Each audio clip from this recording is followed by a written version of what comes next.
Hey, what's up guys? This is Action Figure Hub here. Today we are going to be taking a look at the Void Build-A-Figure.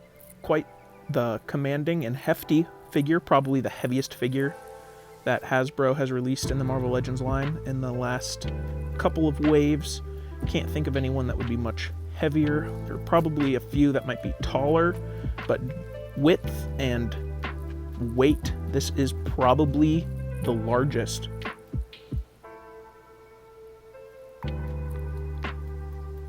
Not too much paint we see on this figure. A lot of it is just molded in this translucent kind of red purple color, and I think that suits the character well.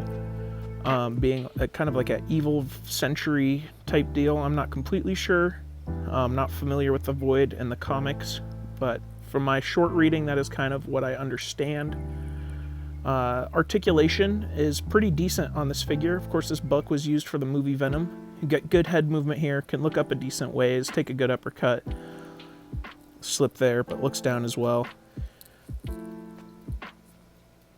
Really good side-to-side movement. I really enjoyed getting a good tilt on that. Of course, there is 360 rotation there as well. Hinge at the shoulder. Can move it forward and back as well, though the tentacles do inhibit articulation a little bit. If they fall off on you, though, you're able to get a little bit more rotation out of there. Upper bicep swivel, double jointed elbow, you get good range there. Rotation, hinge at the wrist, that is nice. Decent ab movement here.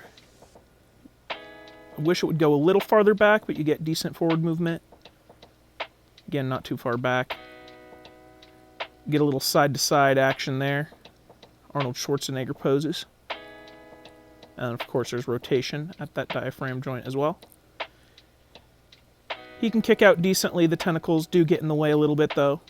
Forward, he can kick out a good ways. Not getting much backwards movement there. There's a upper hip rotation, a double jointed knee, able to get good movement there.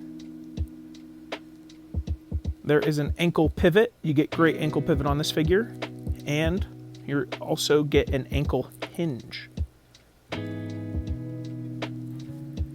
Hasbro's transparent plastic is known to be fragile from time to time.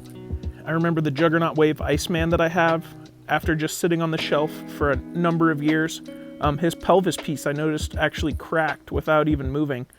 So I don't know if that'll be a future concern with this figure. I don't think so, as this plastic definitely feels a bit gummier than some of Hasbro's other previous translucent plastics.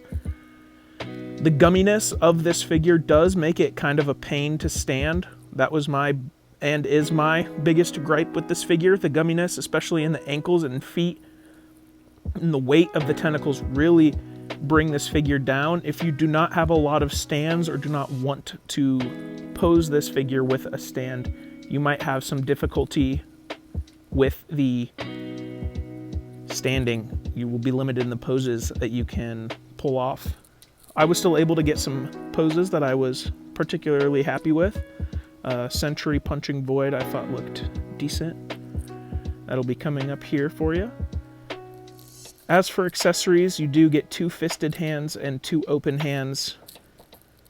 Not much else that I would have wanted in terms of accessories. If I was to ask for anything to be changed for this figure to improve it, articulated tentacles would have been fantastic. I remember when they first unveiled and showed the figure, I thought the tentacles were going to be articulated. Though I do not feel that the lack of articulation detracts from the figure that much. The only other thing that I would have liked was maybe more paint, but I could say that about almost every figure. Overall, I think that this Void is a very, very solid offering from Hasbro.